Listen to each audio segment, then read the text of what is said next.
नाज़रीन, मैं इस वक्त शिकारपुर में मौजूद हूँ। शिकारपुर एक बड़ा अहम और तारीखी शहर है। इसको तिजारती मरकज़ कहा जाता था, बैंकिंग का बड़ा अहम मरकज़ होता था। हल्का NA 193 और सूबाई हल्का PS 7 बनता है। ये NA 193 में शहरियार महर हैं पाकिस्तान पीपल्स पार्टी से, और जो सूबाई नशिस्त है उस पर इम्तियाज़ शेख साहब यहाँ से कंटेस्ट कर रहे हैं, जबकि दूसरी जानिब नून लीग का कोई उम्मीदवार नहीं है। JUI दूसरी जमात है जो पीपल्स पार्टी के मुकाबले में है। अब्दुल्ला महर JUI के उम्मीदवार हैं। तो ये लोगों से पूछेंगे कि शिकारपुर के लोग किसको वोट करना चाहते हैं और क्यों करना चाहते हैं। किसको वोट देंगे आप? शहरियार महर साहब को, पीपल्स पार्टी को देंगे। इन इलेक्शन के बाद क्या पीपल्स पार्टी महंगाई के खत्म कर पाएगी पाकिस्तान के अंदर? नहीं लग रहा है हमको ऐसा ही होगा। नहीं लग रहा। और हालात तो ऐसे ही है ना भाई। किसी और को वोट दे दें। किसको देवे? सबके यही हालात है। ऑप्शन भी कम हो गए हैं और इनके अलावा और कोई ऑप्शन है नहीं। यहाँ पर अक्सर जो है पीपल्स पार्टी ही शहर से कामयाब होती हुई आई है।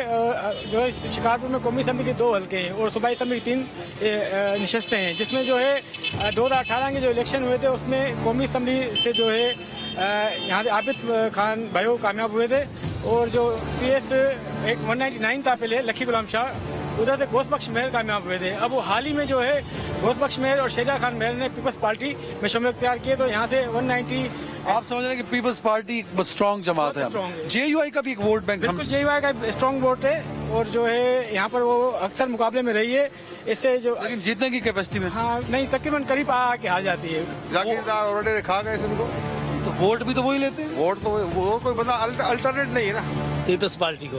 अरे यार, आप पीपल्स पार्टी काम करेगी। काम करे ना करे फिर भी देना पड़ेगा। अगर 50 वोट वहाँ पर पड़े तो 50 ही बढ़ने के कहने पर एक बंदे को पड़ेंगे। अगर एक बंदा ही जाके है ना, वो ढूंढेंगे किसने मुखालफत में वोट। एक साहब वजीर रहे हैं 5 साल, क्या काम किया उन्होंने? उन्होंने सारा बाहर वाले कम किए हैं, रोड दिए हैं, रास्ते दिए हैं, उन्होंने बंदे को नौकरी दी है। अगर कोई यहाँ पे कोई मसीहा होता, उसके नाम से कोई जानते तो इम्तियाज शेख का नाम लेते। शेख साहब, इसका मतलब सुनते हैं लोगों की? सुनते हैं, काम करते हैं। ये 24 घंटे ये हाउस खुला होता है।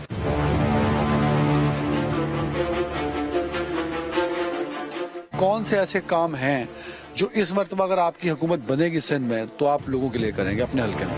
देखिए, अपने हल्के में एक तो जो हमारे रोड रास्ते रह गए हैं वो करेंगे।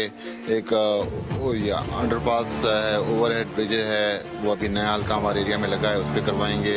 एजुकेशन के हवाले से जो स्कूल्स रह गए हैं हम जो नहीं कर पाए वो ज़रूर कराएंगे, और हेल्थ सेक्टर में इंशाल्लाह बेहतरी लाएंगे। सर, बहुत मसला है। मैं जब जितने हल्कों में जा रहा हूँ सारे लोग कह रहे हैं कि महंगाई एक बहुत बड़ा प्रॉब्लम है। तो आप भी हुकूमत का हिस्सा रहे 18 महीने 16 महीने। शहबाज शरीफ साहब भले वजीर आजम थे, बिलावल साहब वजीर खारजा थे, तो आप पार्ट थे उस हुकूमत का।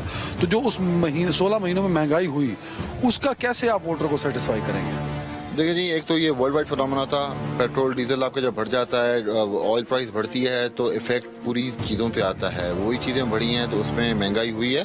पर इंशाल्लाह आप कोशिश करेंगे कि हमारी कोशिश यही है कि रोटी कपड़ा मकान जो हमारा स्लोगन है पार्टी का, और उस पर हम कोशिश करेंगे कि महंगाई नीचे ले आएँ और आम आदमी की पहुँच में चीज़ें हों।